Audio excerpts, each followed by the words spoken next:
नमस्कार, मी पूर्वी भावे. आजच्या झिरो अवर मध्ये आपल्या सगळ्यांचं स्वागत. आज पुन्हा एकदा आपल्या झिरो अवरचा धगधगता विषय आहे मराठा आंदोलक मनोज जरांगे यांचं मुंबईत सुरू असलेलं उपोषण आणि त्याच्या अवतीभोवती घडणाऱ्या घडामोडी. आपण त्याचे राज्यभरात उमटलेले पडसादही बघणार आहोत आणि एका हाय प्रोफाईल पॅनल सोबत याबाबत चर्चाही करणार आहोतच. खरं तर आजचा दिवस आंदोलनाचा अतिशय महत्त्वाचा दिवस ठरला. याची 3 कारणं आहेत. पहिलं कारण, आज आंदोलनाच्या चौथ्या दिवशी मनोज जरांगेंनी उपोषणात पाण्याचा सुद्धा त्याग केला. दुसरं कारण, आंदोलनाच्या विरोधात अनेक याचिका हायकोर्टात दाखल झाल्या होत्या. त्यांची सुनावणी सुट्टी असूनही कोर्टाने आज घेतली. आणि तिसरं आणि सगळ्यात महत्त्वाचं कारण म्हणजे हायकोर्टाने अतिशय महत्त्वाचे असे 3 आदेश आंदोलनासंबंधात दिलेले आहेत. कोर्टात नक्की काय झालं, काय आहेत हे आदेश, हे सगळं आपल्याला बघायचं आहे. पण त्याआधी आपण जाऊया आपल्या पोल सेंटरला आणि पाहूयात आजचा प्रश्न.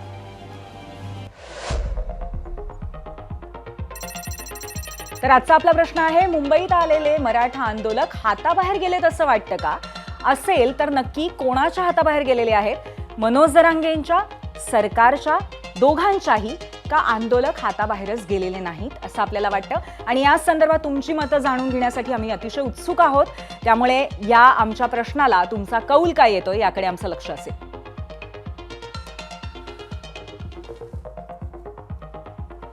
आता नेमका हा प्रश्न आम्ही तुम्हाला का बरं विचारला असेल, तर त्यासाठी पाहूयात एक रिपोर्ट. त्यांच्या उपोषणाचा चौथा दिवस उजाडला, तो मराठा आंदोलकांच्या हुल्लडबाजीच्या व्हिडिओंनी. खरं तर हजारो आंदोलक एका ठिकाणी आल्यानंतर नियम मोडले जातील अशी शक्यता होतीच. पण पहिल्या 2 दिवसांमध्ये जराशी शिस्त आंदोलकांमध्ये दिसली. तीच शिस्त आजही काही आंदोलकांमध्ये आहे. पण शनिवारपासून आंदोलनात काही तरुणांनी जी हुल्लडबाजी सुरू केली ती आजही सुरू होती. आणि त्याची सुरुवात झाली मैदानी खेळांनी.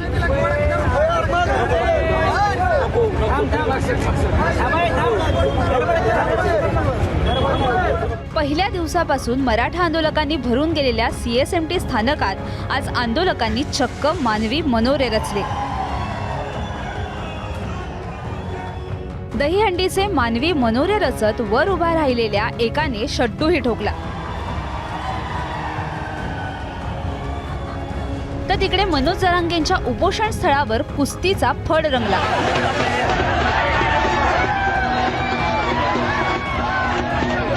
तर दहीहंडीचे मानवी मनोरे रचल्यानंतर मराठा आंदोलकांनी CSMT चौकात कबड्डीचा सामना सुरू केला.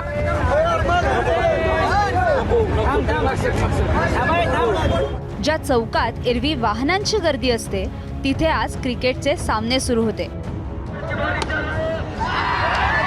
काही आंदोलकांनी कबड्डी तर काहींनी क्रिकेट सुरू केलं. इतके मैदानी खेळ सुरू असतील तर खो खो कसा मागे राहील? काही आंदोलकांनी आझाद मैदाना शेजारच्या रस्त्यावर खो खोचा सामना भरवला. आता हे बघा, शाळेच्या मैदानावर पाठीवरच्या उड्यांचा खेळण्याचा थरार थेट CSMT स्थानकातील प्लॅटफॉर्मवर रंगला. फक्त प्लॅटफॉर्मवरच नाही तर मैदानातही असाच खेळ सुरू होता.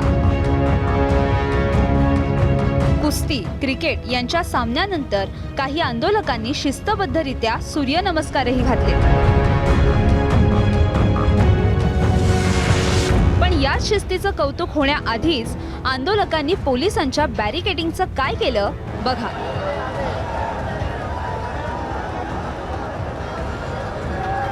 वाहतूक नियंत्रणासाठी लावलेल्या बॅरिकेडिंगवर आंदोलकांनी बसून खेळ सुरू केले. हे खेळ कमी पडले म्हणून की काय, काहींनी CSMT परिसरातच गरबा आणि दांडिया सुरू केला. तर काही आंदोलकांनी भर रस्त्यात अंघोळी करत हलगीच्या तालावर ठेका धरला. त्यांनी मुंबईकरांनाच नाही तर परदेशी पर्यटकांनाही मराठा आंदोलकांनी आरक्षणाच्या घोषणा द्यायला लावल्यात. दिवसभर रस्त्यावर आणि रात्री मिळेल तिथं मुक्काम करणाऱ्या काही आंदोलकांनी ATM सेंटरमध्येच ठाण मांडलं. थंडगार ACत त्यांनी रात्रीचा मुक्काम केला. मराठ्यांचं मुंबईत सुरू असलेलं आंदोलन चिघळलं तर विक्रमी गर्दीने मुंबईत कोंडी होण्याची शक्यता आत्तापासूनच वर्तवण्यात येते. सध्या सुरू असलेल्या आंदोलनाचा फटका जसा सर्वसामान्य नागरिकांना बसतोय तसा फटका सेलिब्रिटींनाही बसतोय. OTTवरच्या the Kapil Sharma show fame Sumona चक्रवर्तीने याबाबत आपला अनुभव नुकताच शेअर केला होता. मराठा आंदोलनाचा वाईट अनुभव आल्याची इंस्टाग्रामवरती तिने पोस्ट केली होती. झालं असं की रविवारी दुपारी सुमोना कुलाब्यावरनं फोर्टला जात असताना एक आंदोलक तिच्या गाडीच्या बोनेटवर चढला आणि तिची गाडी अडवण्याचा प्रयत्न केला. त्याच्या इतर साथीदारांनी जय महाराष्ट्र म्हणत घोषणाबाजी केली असं सुमोनाने आपल्या भल्या मोठ्या पोस्टमध्ये लिहिलं होतं. खरं तर तिची पोस्ट प्रचंड व्हायरलही झाली होती, पण त्या पोस्टमुळे तिला प्रचंड ट्रोलिंगचा सामना करावा लागला. काहींनी तर तिला थेट पश्चिम बंगालला जा असा सल्लाही दिला आणि या ट्रोलिंग नंतर अखेर सुमोनाने तिची पोस्ट इंस्टाग्रामवरनं काढून टाकली.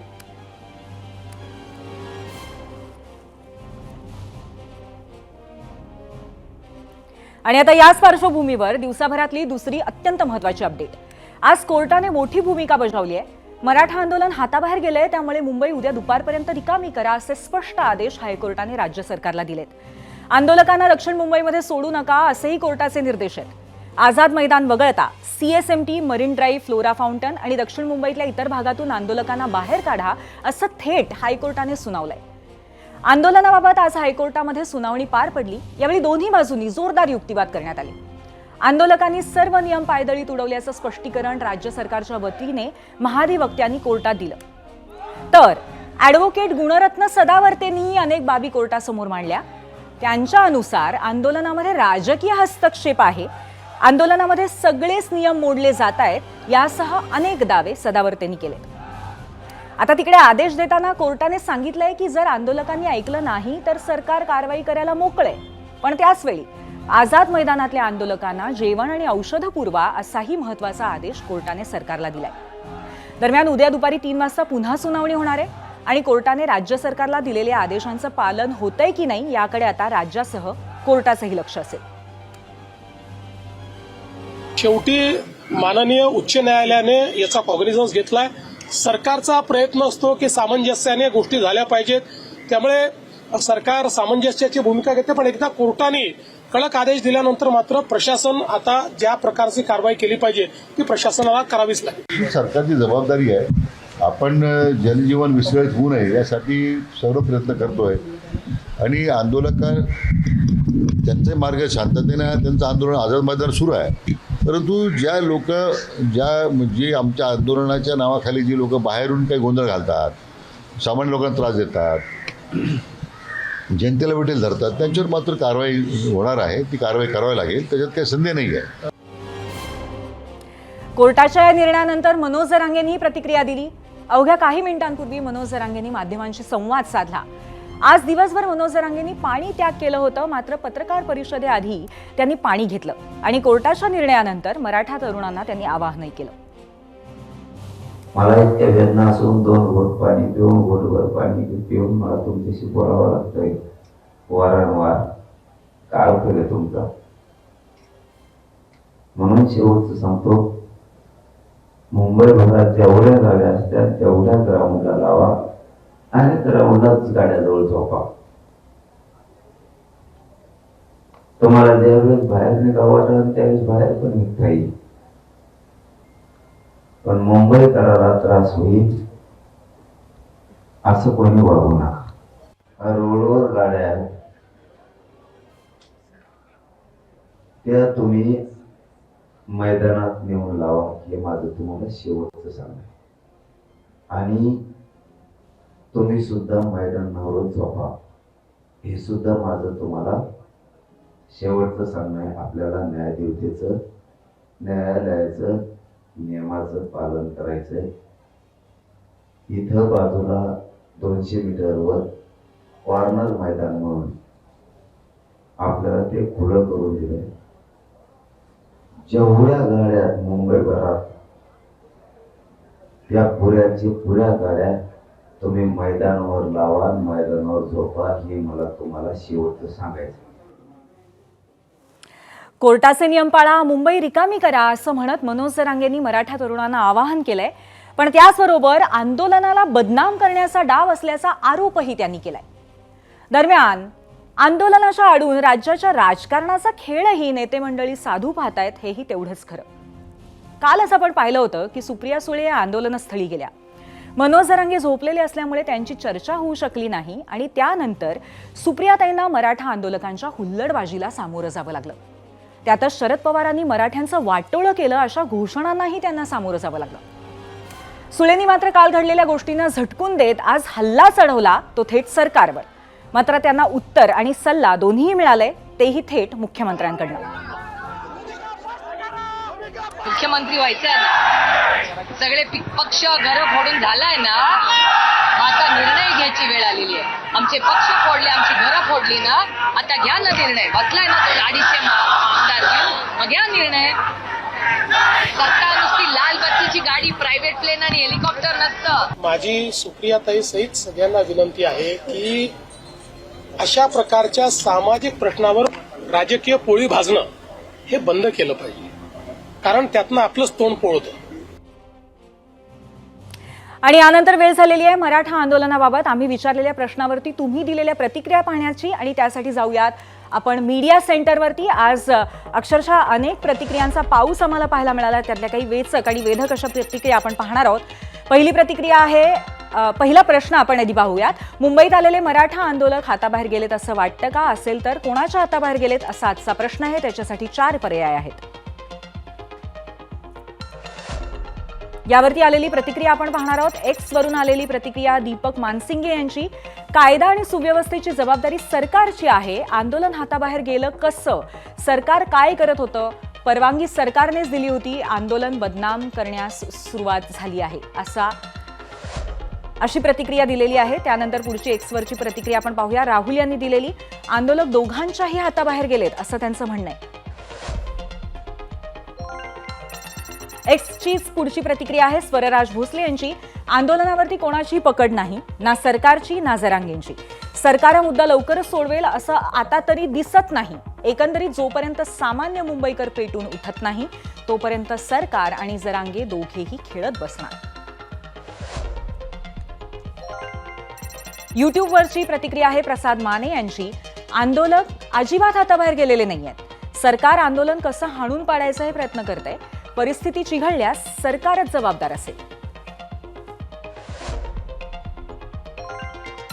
युट्यूबवरची पुढची प्रतिक्रिया अक्षय काळे यांची आहे. 4 दिवसात सरकारने आंदोलनाकडे पूर्णपणे कानाडोळा करून आंदोलकांचा राग ओढवून घेतलाय.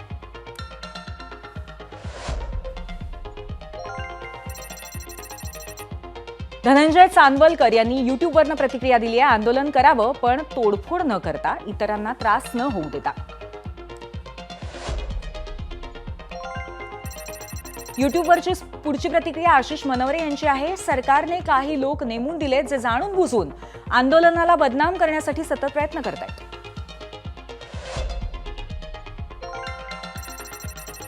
इंस्टाग्रामवरची पुढची प्रतिक्रिया पाहूयात. गौतम यांनी दिलेली. मराठा आंदोलक दोघांच्याही हाताबाहेर गेलेत, जरांगेंनाही तेच पाहिजे.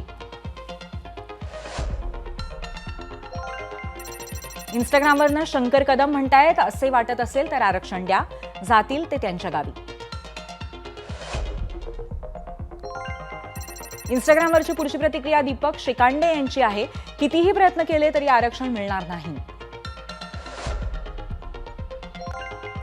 फेसबुकवरनं विजय साळुंखे म्हणतायत, आंदोलनात आता गुंडे, बेवडे आणि मवाली घुसलेत आणि मुंबईत काहीतरी भयंकर होणार आहे.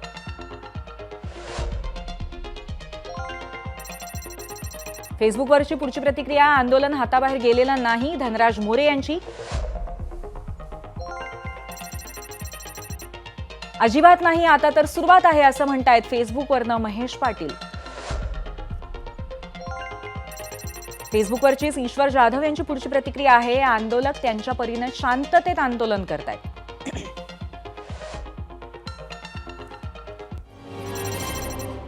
सरकार जाणून बुजून आंदोलन चिघळवत आहे. शेखर रामगिरवार यांनी फेसबुकवरनं आपली प्रतिक्रिया दिली.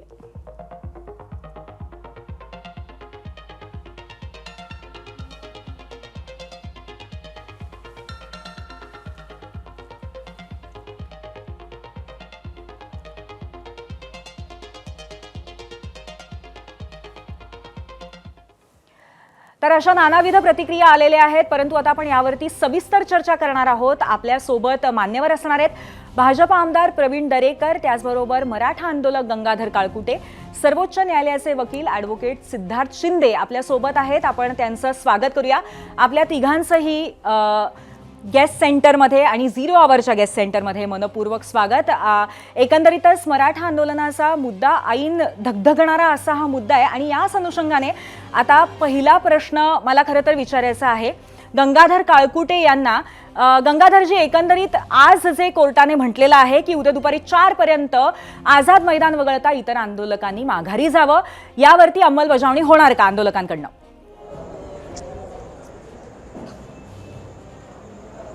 हो, आत्ताच काही वेळापूर्वी आपल्याही ABP माझाला सुद्धा मनोजदादांनी बाईटमध्ये प्रेसमध्ये सांगितलंय की सगळ्या आंदोलकांनी माननीय कोर्टाने ज्या गाईडलाईन दिल्यात, जो आज निर्णय दिला आहे त्याचं पालन करायचं आहे आणि रस्ते रिकामे करायचे आहेत, हे दादांनी थोड्या वेळापूर्वीच सांगितलंय. आणि ताई, ठीक आहे, काही आंदोलकाकडून आझाद मैदानाच्या बाहेरच्या लोकांकडून काही चुका झाल्या असतील, परंतु हे जे लोक आहेत हे खेड्यातून आलेले आहेत. थोडंसं यांना मुंबईचं वातावरण आणि खेड्यातल्या वातावरणाचा फरक कळला नाही आणि त्याच्यामुळं त्यांच्या त्या गोष्टीतून हे सगळं थोडंफार काही घडलं असेल तर घडलं असेल. परंतु माननीय न्यायालयाला आमची एक विनंती असेल आपल्या माध्यमातून, किंवा उद्या सुनावणी होणार आहे, आमचे वकील बांधवसुद्धा मांडतील आणि मनोजदादांची आणि सगळ्या मराठा समाजावर ती भावना आहे की जशी सरकारची किंवा जे याचिकाकर्ते जे त्यांची जी बाजू ऐकून घेतली तशी आमचीही बाजू ऐकून घ्या. कशामुळं हे सगळं घडलं आहे तर 2-3 दिवस मुंबईत पाऊस आहे, खेड्यापाड्यात पाऊस नसतो. पावसामुळं लोकांना राहायला किंवा पावसाच्या निवाऱ्यासाठी किंवा सुरुवातीचे 2 दिवस अन्न वेळेवर मिळालं नाही, पाणी मिळालं नाही, त्याच्यातून एक थोडंसं नैराश्याचं वातावरण आलं आणि त्याच्याही पुढं जाऊन मनोजदादाबद्दल मराठा समाजाने हे जे आंदोलक इथं आलेत त्यांना प्रचंड दादाबद्दल प्रेम आणि आदर आहे. त्या भावनेपोटी त्यांनी काही लोकांनी असं काही करण्याची शक्यता नाकारता येत नाही. परंतु आम्हाला एक बरोबर आहे गंगाधरजी, पण यामध्ये एक मुद्दा असा आहे की पहिले 4 दिवस सुद्धा जरांगे पाटलांनी आवाहन केलेलं होतं, परंतु तेव्हा ऐकलं गेलं नाहीये. हा मुद्दा फक्त हुल्लडबाजांच्या बाबतीतला आहे, त्यामुळे ते आता हे पुढच्या या सगळ्या सूचना ऐकतील का असं वाटतं आपल्याला? नाही, नक्की ऐकतील. ताई, एकच बाजू समोर आली आहे. पोलीस प्रशासनाला विचारा, DCP साहेब आहेत, ACP साहेब या भागातले, त्यांना विचारा. मी स्वतः आणि आमचे सगळे सहकारी मनोजदादांच्या सांगण्यावरून ज्या वेळेस पोलीस प्रशासनाचा फोन आला त्यावेळेस आम्ही सगळे रस्ते रिकामे करून त्यांना दिले. कुठं चौक अडवल्यानंतर किंवा काही कुणी चुकीच्या घटना केल्यानंतर तिथं जाऊन आम्ही ते सगळं थांबवलेलं आहे. पण ही सुद्धा बाजू समोर यायला पाहिजे. अनेक महिला भगिनींना ॲम्ब्युलन्सला रस्ता आम्ही दिलेला आहे. म्हणजे सगळ्याच अशा वाईट घडलेलं नाही, चांगलंही काही घडलं आहे. परंतु ठीक आहे, ते आंदोलक शहरात पहिल्यांदा आलेत, त्यांच्याकडून हे झालंय, त्याबद्दल आम्ही मुंबईकरांची आणि सगळ्या ह्याची मनोजदादांनी आम्ही सगळ्यांनी दिलगिरी व्यक्त केली. आपलं म्हणणं मी ऐकून घेतलंय गंगाधरजी. यानंतर आपल्यासोबत आता सध्या ॲडव्होकेट गुणरत्न सदावर्ते आहेत, त्यांच्याकडे मी थेट जाणार आहे. त्याचं कारण असं आहे की आज कोर्टामध्ये जी सुनावणी झाली त्यावेळेला गुणरत्न सदावर्ते स्वतः उपस्थित होते तिथे. त्यामुळे या सुनावणीच्या अनुषंगाने गुणरत्नजी, तुम्ही आम्हाला काय सांगाल? ज्या पद्धतीची सुनावणी कोर्टाने केली आहे त्याबद्दल आपली पहिली प्रतिक्रिया.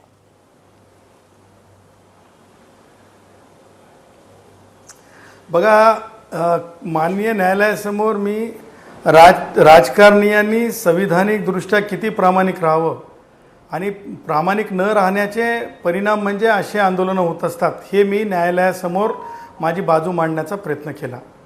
कारण लक्षात घ्या, मी माननीय न्यायालयाला हे दाखवण्यात आणि माननीय न्यायालयाने स्वतःच्या निरीक्षणातसुद्धा हे घेतलं की माननीय न्यायालय ज्यावेळेस आपल्या निवासस्थानापासून किंवा बंगल्यापासून कोर्टात येत होते त्यांनीसुद्धा ती निरीक्षणं स्वतः नोंदवली. डाव्या बाजूला बघा म्हणायला सांगितलं मी माननीय न्यायालयाला, तर डाव्या बाजूला लोक घोषणा देत होते न्यायालयाच्या बाहेर खिडक्यांच्या तिकडे. उजव्या बाजूला सुद्धा माननीय न्यायालयाच्या लक्षात आलं. म्हणजे कोर्टसुद्धा लोकांना कळत नव्हते की कोर्टामध्ये जाऊन आंदोलन करता येत नसते. माननीय न्यायालयाला मी हे सांगितलं की माननीय न्यायमूर्ती घुगे साहेबांकडेच मराठा आरक्षणाची केस आहे. आरक्षण एका समाज म्हणून किती आरक्षणं दिले जाऊ शकतात ते सुद्धा मी माननीय न्यायालयाला सांगितलं. त्याचबरोबर माननीय न्यायालयाला आम्ही हे दाखवलं की हे पॉलिटिकली मोटिवेटेड का आहे.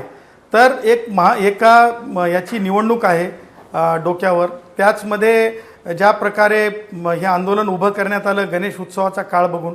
त्याचबरोबर माननीय न्यायालयाला सांगितलं की म्हणजे मराठा मुख्यमंत्री असतात त्यावेळेस आपण कुठपर्यंत आपण नवी मुंबईच्या मध्ये येत नाही, एक आपण क्षणभर वाशीमधून थांबवते वापस तुम्हाला गुणरत्नजी. तुम्ही एक मोठा आरोप करताय राजकीय पद्धतीने प्रेरित हे आंदोलन असल्याचा. तर हा आरोप घेऊन आपण पुन्हा एकदा गंगाधर काळकुटे यांच्याकडे जाऊयात. हा आरोप आपल्याला पटतोय का की राजकीय कुठल्या पद्धतीने प्रेरित आहे हे आंदोलन? गंगाधरजी. नाही, आमचा कुठल्याही राजकीय पक्षाशी संबंध नाही. कुठल्याही राजकारणाच्या उद्देशानं आमचं आंदोलन कुठल्याही राजकीय पक्षाशी संबंधित नाही, कुठल्याही राजकारणानं प्रेरित नाही. नाही, तुमचा परंतु संबंध सदावर्ते नाही ना, साहेबाला काय संबंध झालंय नाही ना, ना तुमचा. मराठा द्वेषाचा कावीळ मग झालाय ते दानवे येऊन का जाणून म्हणून बुजून गेले की 50% कायदा नाही, काय ज्याला 50% पाहिजे त्यांनी अगोदरचं बोलावं, आरक्षण सुद्धा आता पाहिजे ते ताई करावं. ताई परवानगीची ताई काय ह्या गरज आहे? माणसाला थांबवा. लोकशाही आहे. ताई या ह्या माणसाला थांबवा. दानवेंचं नाव घेऊन ताई ह्या सांगितलं माणसाला आम्ही. थांबवा. मध्ये मध्ये बोलू नका. कोणत्या ह्याच्या माणसाला अगोदर कुठं पण ऐकून जाता घेतलं. येतं? लगेच ताई, येणार आहे गुणरत्नजी तुमच्याकडे. मी येते. थोडा वेळ थांबा. आपण गंगाधरजींना काय म्हणायचं ते ऐकून घेऊया आपण. माझ्या वेळेला त्याला थांबवा. गुणरत्नजी आपण क्षणभर थांबावं अशी मी विनंती करते आपल्याला. कृपया गुणरत्नजी क्षणभर थांबावं. मध्ये मध्ये बोलतो असं चाटोगिरी करतो जाणून बुजून हा असं गुणरत्नजी मी विनंती करते, मी तुमच्याकडेच येणार आहे. क्षणभर तुम्ही थांबावं. गंगाधरजींना त्यांचं म्हणणं पूर्ण करू देत. एक क्षण तुम्ही थांबा. गंगाधरजी आपण बोला. थांबवा, त्याचा आवाज म्यूट करा. मी त्याच्या टायमाला बोललेलो नाही. मला असं वाटतं आपण असं व्यक्तिगत पातळीवरती आता यायला नको. आपण मुद्द्यावरती राहूया. गुणरत्नजी क्षणभर थांबा. मी तुमच्याकडे येते.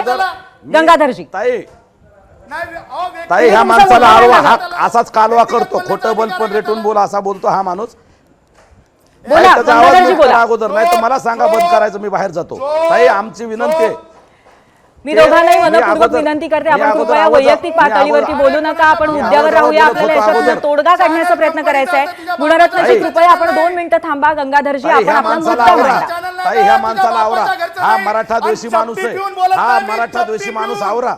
ह्याचा आवाज म्यूट करा. हा माणूस मराठा द्वेषी आहे. गुणरत्नजी मी तुम्हाला विनंती करते, आपण कृपया वैयक्तिक टिप्पणी करू नका. आपण मुद्द्यावरती राहूया. गुणरत्नजी तुमच्याकडनं कोर्टाच्या बद्दल आणखी जाणून घ्यायचंय. बोलत होतो पण हा मध्ये मध्ये करतोय. तो बोलत असताना मी अजिबात मध्ये मी बोललो तुमच्या नव्हतो. दोघांकडे नंतर येते. मी आता जाणार आहे भाजपचे आमदार प्रवीण दरेकर यांच्याकडे. प्रवीणजी, ज्या पद्धतीने 4 दिवस हे आंदोलन चालू आहे ते बघता मुंबईचं जनजीवन सुरळीत ठेवण्यामध्ये आणि तोडगा काढण्यात सरकार कमी पडतंय असं तुम्हाला वाटतं का? नाही, मला वाटतं खरं म्हणजे चर्चा होत असताना आपली भूमिका मांडली पाहिजे वाद घालण्यापेक्षा. आता सरकारच्या बाबतीत या ठिकाणी सरकार अपयशी ठरतंय या सरकार आंदोलनाकडे दुर्लक्ष करते अशा प्रकारच्या वावड्या किंवा काही विरोधक जाणीवपूर्वक पसरवत आहेत. आपण बघाल जे आंतरवाली सराटीला झालं त्यानंतर मुख्यमंत्री म्हणून किंवा सरकार म्हणून या आंदोलकांची काळजी घेण्याचं काम सरकार करते. नाहीतर तसं जर नसतं तर कोर्टानं आदेश दिल्यानंतर परवानगी पोलिसांनी दिलीच नसती आणि त्याच्यामुळे लोकशाही मार्गानं आंदोलन करतायत. त्याला सकारात्मक या ठिकाणी प्रतिसाद सरकारनं या ठिकाणी दिला. आता आंदोलन सरकारला निपटता आलं नाही का याचा अर्थ सरकारने त्या ठिकाणी जोर जबरदस्ती करून आंदोलन त्या ठिकाणी दडपावं चेपावं असं कोणाला म्हणायचं आहे का? तर सरकारने ते केलेलं नाही. याचं कारण सरकार ते करणारही नाही. कारण शेवटी त्या समाजाच्या भावना आहेत ज्या भावनांच्या मागे सरकार आहे, किंबहुना आहे नाही तर या सरकारनं केलेलं आहे. मुख्यमंत्री पण देवेंद्रजी प्रवीणजी, असताना आज आरक्षण या दिलं, निमित्ताने पुन्हा टिकवलं. एकदा कोर्टाला हस्तक्षेप एकनाथ करावा शिंदे- लागलेला आहे या संपूर्ण परिस्थितीच्या अनुषंगाने. नाही, एक लक्षात ठेवा, दुर्दैवानं महाराष्ट्रात जातीपातीचं राजकारण एवढ्या टोकाला जाईल असं कधीच वाटलं नव्हतं. आज मला मनावर दगड ठेवून सांगावं असं वाटतं, केवळ महाराष्ट्राचे मुख्यमंत्री हे ब्राह्मण समाजाचे आहेत म्हणून त्याला तुम्ही कोंडीत पकडणार? कुठलं आलं हे राजकारण? हा महाराष्ट्र आम्ही शाहू फुले आंबेडकरांचं नाव सांगतो आणि जातीपातीला खतपाणी घालतो आणि अशा वेळेला समंजसपणाची भूमिका माननीय मुख्यमंत्र्यांनी घेतली की त्यांना सांगायचं आंदोलन हाताळता येत नाही. या ठिकाणी आंदोलन उभं करणं सोपं असतं, आंदोलन नियंत्रित करणं त्या नेत्याला जमलं पाहिजे. मगाशी कोणीतरी प्रतिक्रिया दिली की आंदोलनावर पकड नाही आहे आणि आज बघा जरांगे आव्हान करतायत, कोण ऐकतंय का? म्हणजे तुम्हाला थोडक्यात असं म्हणायचं आहे का की जरांगेंच्या हाताबाहेर आंदोलन केलंय किंवा आंदोलक गेलेले आहेत? नक्कीच या ठिकाणी आंदोलन हाताबाहेर गेलेलं आहे.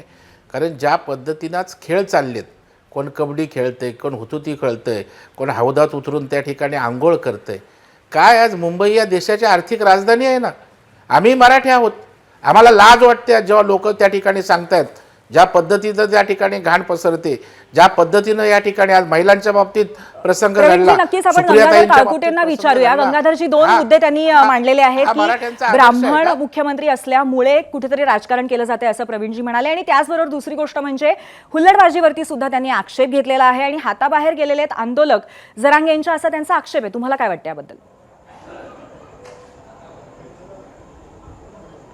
नाही, ब्राह्मण मुख्यमंत्री आहेत म्हणून दरेकर साहेबाच्या त्या मताशी मी सहमत नाही.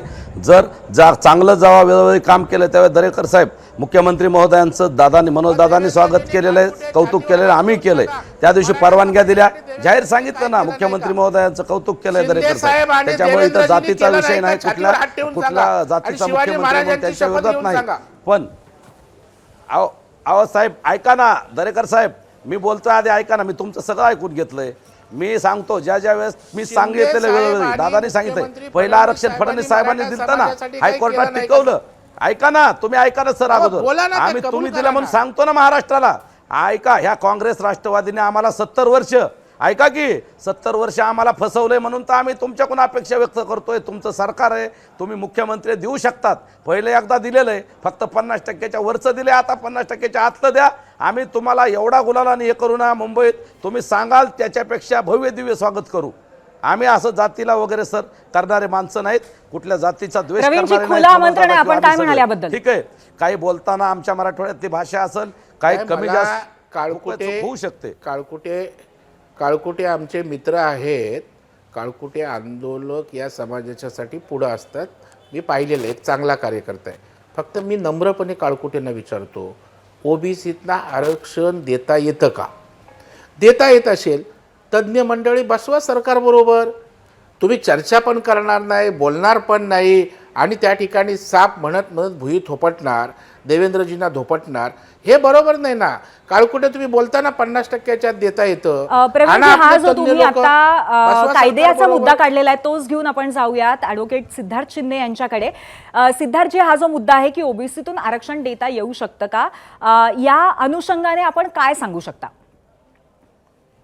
बघा, आता जे 20% आरक्षण जे संविधानाने दिलेलं आहे SC ST समाजाला, जे 27, 30, 32% आरक्षण जे दिलेलं आहे ते मंडल कमिशननी दिलेलं आहे 1930च्या कास्ट सेन्ससवर. तर आता ते आरक्षण कोर्टाने, इंदिरा साहानी केस झाली, त्याच्यात सांगितलंय की तुम्ही 50-52% ओलांडू शकत नाही, आणि ओलांडलं तर तुम्हाला पुरावे आणि व्यवस्थित कारण द्यावं लागेल. आता मागच्या वेळेस एकदा प्रयत्न फसलाय, पृथ्वीराज चव्हाणांनी केला, देवेंद्र फडणवीसांनी केला, ते काही कारणास्तव आपल्याला टिकवता आलं नाही. परत एकनाथ शिंदेंनी प्रयत्न केला, तो काही प्रमाणात यशस्वी ठरला आहे. SC-BC का होईना 10% आरक्षण हे आत्ताही महाराष्ट्रात चालू आहे. ते प्रकरण हायकोर्टात प्रलंबित आहे. आता बघा, 27% तुम्ही मर्यादा तर ओलांडू शकत नाही, आणि सरकारने स्पष्ट केलेलं आहे की आम्ही ओबीसी आरक्षणाला धक्का लावू शकत नाही. तर माझं मी जसं मत सकाळी पण काही चॅनल्सला सांगितलं की आता घटना दुरुस्तीशिवाय ह्याच्यात पर्याय नाहीये. घटना दुरुस्ती करेल का नाही सरकार ते सांगता येणार नाही, कारण जर ओबीसीची मर्यादा वाढवायची असली आणि सरळ घटनेत एक तरतूदच करायची असली की ओबीसी आरक्षण एवढं राहील, 30%, 35%, 40%, करता येईल सरकारला. वेळ लागेल, जातीय जनगणना व्हायला पाहिजे, वेळ लागू शकतो. पण त्याच्यानंतर कापू समाज आंध्र प्रदेशमध्ये, पटेल समाज आहे गुजरातमध्ये, जाट समाज आहे, हे सगळे मेजॉरिटी कम्युनिटीज आहेत. मराठा, हे काही स्पेसिफिकली मराठा कम्युनिटीसाठी करता येणार नाही घटना दुरुस्ती, ती पूर्ण देशात लागू होईल. सरकार करू शकतं का? करू शकतं. करेल का? शक्यता कमी आहे, कारण it will open a can of worms.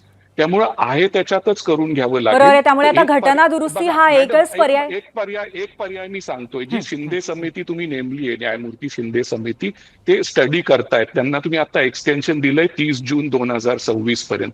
Aundh gadget, Hyderabad Nizam gadget वगैरे, त्याच्यात जर ते काही करू शकले, पुराव्या नोंदी सापडले, आणि काही लाख लोकांना ते जर कुणबीमध्ये टाकू शकले, आणि ते जर आरक्षण 27, 30, 32% घेऊ शकले, कारण आता 30-32% हे ओबीसी VJNT आरक्षण आहे, 20% SC ST जे संविधानाने दिलेलं आहे, 10% EWS आहे, आणि परत 10% महाराष्ट्रात SC-BC आहे ते न्यायालयात प्रलंबित आहे. त्यामुळे आता घटना दुरुस्तीशिवाय पर्याय नाहीये. लवकर ह्याचा काहीच पर्याय होणार नाही. दोघांना चर्चा करावी बरोबर लागेल. आहे. आणि मला असं वाटतं मुख्यमंत्र्यांना की एक याच पहल करावी मुद्द्यावरती लागेल. ऍडव्होकेट आणि सदावर्तेंना पण काहीतरी बोलायचं तर आपण तिथे त्यांच्याकडे जाऊया. पुन्हा तुमच्याकडे येते सदावर्तेजी.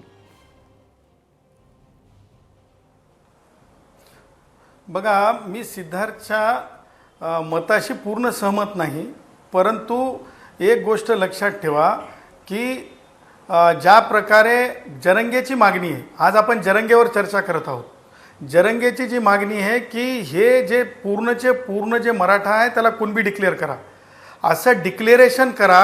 हे करताच येणार नाही, कारण ॲफिनिटी टेस्ट तुम्हाला सांगतो, व्हिजिलन्स टेस्ट हे महाराष्ट्रातल्या माधुरी पाटील विरुद्ध कास्ट स्क्रुटिनी कमिटी ह्या जजमेंटमध्ये सुप्रीम कोर्टाने आजोबाला जरी प्रमाणपत्र दिलं असेल तर नातीला सुद्धा सामोरं जावं लागेल असं सांगितलं. आणि राहिला प्रश्न कोणते कुणबी, म्हणजे सन्माननीय संदीप शिंदे माननीय निवृत्त न्यायमूर्ती, हे जी समिती आहे ही समितीनी स्वतःसुद्धा हे आपल्याच माध्यमांच्या याच्यातून आलेलं आहे की गॅझेटरच्या आधारे मागास कुणालाही सिद्ध करता येणार नाही. त्याचेही कारणं फार साधे आणि सोपे आहेत की मागास ठरण्यासाठी ते कुणबी आहेत जे खेडुले कुणबी आहेत, ते कुणबी आहेत जे विदर्भामध्ये वेगवेगळे मागासले पण त्यांच्यासोबत जोडून आहे.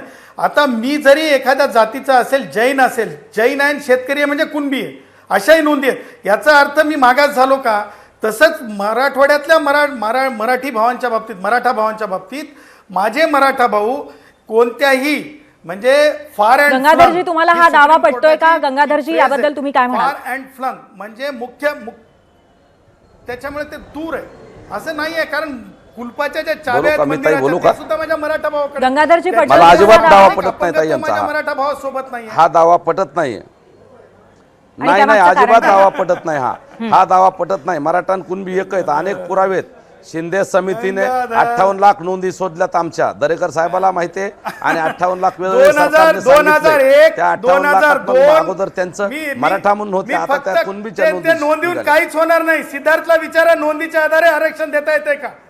सिद्धार्थला विचारा, 2001 ला, 2002 ला, 2005 ला आणि जयश्री पाटील विरुद्ध मुख्यमंत्री महाराष्ट्राच्या या 4 केसमध्ये स्पष्टपणे कुणबी आणि मराठा डिस्टिंक्टली वेगळ्या जाती आहेत. हा, यावरती काय उत्तर देता येईल गंगाधरजी? आता जो प्रश्न केला सदावर्तेंनी, त्याबद्दल काय म्हणाल तुम्ही? आपण मराठा त्यावेळेची ताई ती परिस्थिती वेगळी असेल. त्यावेळेचे पुरावे कोर्ट कशावर चालतं? पुराव्यावर आणि समोर सादर केलेल्या डॉक्युमेंट्सवर. त्यावेळेचे डॉक्युमेंट्स कदाचित आम्हाला आयोग असताना वेगवेगळे, आम्हाला जर मागास ठरवायचं असेल तर आयोगात आमच्या मराठा विरोधी सदस्य घेतले जायचे. त्याच्यामुळं जाणून बुजून मराठा, माळे, वंजारी, धनगर यांची सगळ्याची एक समान स्थितीत आहे हे सगळे जाती. मला असं वाटतं की आता आपण पुन्हा एकदा मूळ मुद्द्यावर येऊया. आपला मूळ मुद्दा आहे की हे आंदोलन हाताबाहेर जाते का? तुम्हाला दोघांनाही क्षणभर थांबवते. गंगाधरजी क्षणभर थांबवते, कारण आपला मुद्दा आहे की आंदोलन हाताबाहेर जात आहे का? हा, सिद्धार्थजी काहीतरी बोलतायत. सिद्धार्थजी, बघा, एक लक्षात घ्या की 2001, 4, 5च्या ज्या केसेस होत्या त्या इंडिव्हिज्युअल केसेस होत्या. आता न्यायमूर्ती शिंदे समितीने काय रेकमेंड केलं, जर त्यांनी केलं तर व्यवस्थित रिसर्च करून, तर that will have to stand the test of legal scrutiny. ते पण परत कोर्टात जाईल. पण असंही म्हणून सांगणं की आधीचे प्रेसिडेंट आहेत बॉम्बे हायकोर्टाचे, आता काळ बदललेला आहे, परिस्थिती बदललेली आहे. आणि मेन म्हणजे मी काय सांगू, हे जर ऐका ना, मेजॉरिटी कम्युनिटी जर आरक्षण मागत आहे म्हणजे हा इकॉनॉमिक, हा आर्थिक क्रायसिस आहे, दरी वाढत चाललेली आहे, ती सरकारला ऍड्रेस करावी लागेल. त्यामुळं आपण लिगल ह्याच्यावर बोलत राहू आणि लिगल चॅलेंजेस पण होतील. काही जरी झालं तर लोकांना कोर्टात जायचा हक्क आहेच. तर न्यायमूर्ती शिंदे कमिटी ही सरकारनीच नेमलेली आहे, त्यांना त्यांचं काम करू दे. जो काही रिपोर्ट येईल that will have to withstand legal scrutiny. त्यावेळेस ते बघू काय होईल ते. बरोबर आहे. त्यामुळे प्रवीण दरेकरजी, हा प्रश्न सरकारला कुठेतरी हाताळावाच लागणार आहे, तो अड्रेस करावा लागणार आहे असं मत आहे. आपण याबद्दल काय म्हणाल? नाही, त्यांचं म्हणणं सिद्धार्थजींचं बरोबर आहे, त्याच्यामध्ये तथ्यही आहे, परंतु त्यांच्या बोलण्यात अर्धसत्य आहे. कारण ते एका बाजूला सांगतात ते देता येतं ओबीसीतना, कसं देता येतं त्यांचं मार्गदर्शन सरकार घेईल. एका बाजूला देता येतं बोलतात, दुसऱ्या बाजूला तेच सांगतात की जाट आहेत, पटेल आहेत.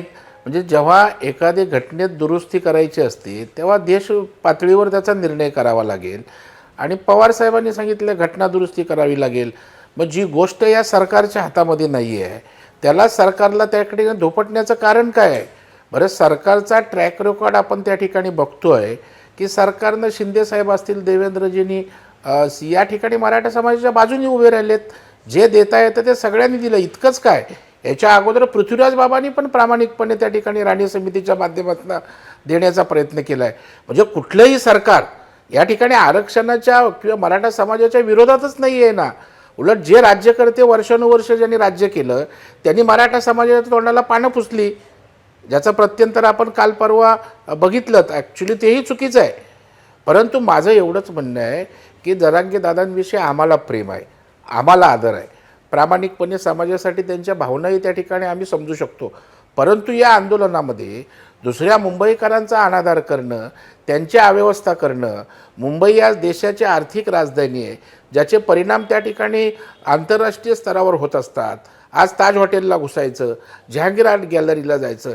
अरे आम्हाला त्या ठिकाणी मराठा समाजाच्या मध्ये लोक विचारतायत ना. एका बाजूला लाखोचे मूकमोर्चे काढणारा मराठा समाज ज्याची जगानं दखल घेतली, तेव्हा नेता नव्हता, तेव्हा जरांगे पाटील नव्हता कोण.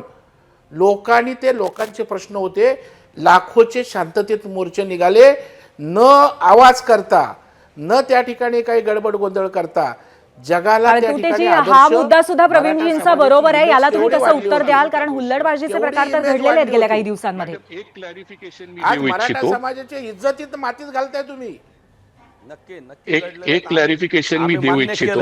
सिद्धार्थजी त्यांच्याकडे येते, मी एक क्षण चुकीचं आहे. जे कोण असं करीत असेल, मी असं जे कुणी असं करेन त्यांना, जे कुणी असं करेन त्यांना थोबाडीत मारा, किंवा ते जे कुणी असे कुणी घुसले असतील किंवा चुकीचं गैरकृत्य करतील त्यांच्यावर कडक कारवाई करा, हे मनोजदादांनी वेळोवेळी ताई सांगितलंय. बर सिद्धार्थजींना काहीतरी म्हणायचंय. सिद्धार्थजी, 4-4.5 कोट 13-14 कोट पैकी 4-4.5 कोट मराठा समाज आहे. त्यात कुणबी समाज ऑलरेडी जो आहे मराठवाड्यातला, कोकणातला, त्याला आरक्षण ओबीसी मार्फत मिळत आहे. मराठवाड्यातला नाही, सॉरी, विदर्भातला आणि कोकणातला. आता मराठवाड्यातला आणि काही दुसऱ्या भागातला जे प्रश्न आहे त्याच्यात ओबीसी मध्ये तुम्ही देऊ शकता ना, पण ते द्यायचं पॉसिबल नाहीये. सर ऐका ना माझं, ऐका. ओबीसी मध्ये द्यायचं असलं तर देऊ शकाल. त्या सरकारने स्पष्ट केलंय की ते धक्का लावू इच्छित नाही. गुणरत्नजी, 1 मिनिट माझं ऐका. ओबीसी मधून देऊ शकतात, पण सरकारने पण स्पष्ट केलं आणि ते पॉसिबल नाहीये. कारण जो आत्ताचे ओबीसी आहेत ते याला विरोध करणार आणि सरकारला त्याला हात लावायचं नाहीये. तर एकच पर्याय आहे, घटना दुरुस्ती, जे पूर्ण देशात लागू होईल. आणि जसं राहुल गांधींनी मला वाटतं स्टेटमेंट केलंय की ते जर सत्तेत आले तर ते ओबीसी आरक्षण वाढवतील वगैरे. आता जे 27-30% ओबीसी आरक्षण आहे ते इंदिरा साहनी जजमेंट प्रमाणे आहे. ओबीसी आरक्षण हे कुठेच राज्यघटनेत नमूद केलेलं नाहीये. ते एका एक्झिक्युटिव्ह ऑर्डर मार्फत मंडल कमिशनची शिफारस सिद्धार्थजी, मला असं वाटतं हा कायदेशीर विषय खूप मोठा आहे आणि या संदर्भामध्ये खूप चर्चा करता येऊ शकते. परंतु या चर्चेमध्ये सध्या आपल्याला इथेच थांबावं लागणार आहे, कारण खूप मोठ्या प्रमाणावरती आपण चर्चा केली आणि तुम्ही आम्हाला तुमची मतं सांगितलीत. आणि एकंदरीतच या संदर्भामध्ये आता हे प्रकरण किती हाताबाहेर गेलेलं आहे याबद्दल लोकांचं काय मत आहे तेही आपल्याला जाणून घ्यायचं आहे. पण तुम्ही आज आमच्या 0 आवरमध्ये आलात आणि आमच्यासोबत इतकी विस्तृत चर्चा केली त्याबद्दल खूप खूप धन्यवाद. आता यानंतर आपण जाऊयात पोल सेंटरला आणि पाहूयात आमच्या प्रश्नावरती तुम्ही काय कौल दिलायत, लोकांना काय म्हणायचंय की हे संपूर्ण आंदोलन जे आहे ते हाताबाहेर गेलेलं आहे का? मुंबईत आलेले मराठा आंदोलक हाताबाहेर गेलेत असं वाटतंय का? असेल तर कोणाच्या हाताबाहेर गेलेत? मनोज जरांगेंच्या, सरकारच्या, दोघांच्याही का आंदोलक हाताबाहेर गेलेले नाही आहेत? आणि 51% लोकांना असं वाटतंय की हे आंदोलक सरकारच्या हाताबाहेर गेलेले आहेत. 24% लोक म्हणतायत की मनोज जरांगेंच्या ते हाताबाहेर गेलेले आहेत आणि दोघांच्याही हाताबाहेर गेलेत असं फक्त 6% जणांना वाटतंय. आणि आंदोलक हाताबाहेर गेलेले आहेत असं सर्वांनाच माहिती आहे.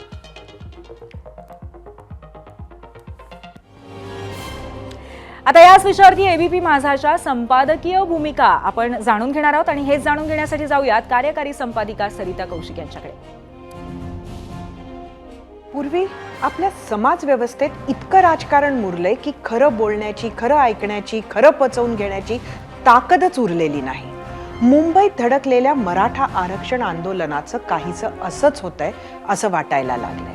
मनोज जरांगे पाटलांना आपल्याला एका विशिष्ट पद्धतीनं म्हणजेच ओबीसीतून मराठ्यांना आरक्षण द्यावं असं वाटलं. त्यासाठी त्यांनी आंदोलन उभं केलं. हा त्यांचा संविधानानं दिलेला अधिकार आहे. त्यांना मराठा समाजातून मोठ्या प्रमाणात पाठिंबाही मिळाला. हे त्यांचं यश म्हणावं लागेल. सरकार पक्ष त्यांच्या दारात जाऊन त्यांच्याशी चर्चा करतो, हे पण त्यांचं यश म्हणावं लागेल. सर्वपक्षीय नेते मंडळी आपण जरांगेंच्या सोबत आहोत, आपला पाठिंबा किती मोठा आहे हे दाखवण्याच्या प्रयत्नात असतात.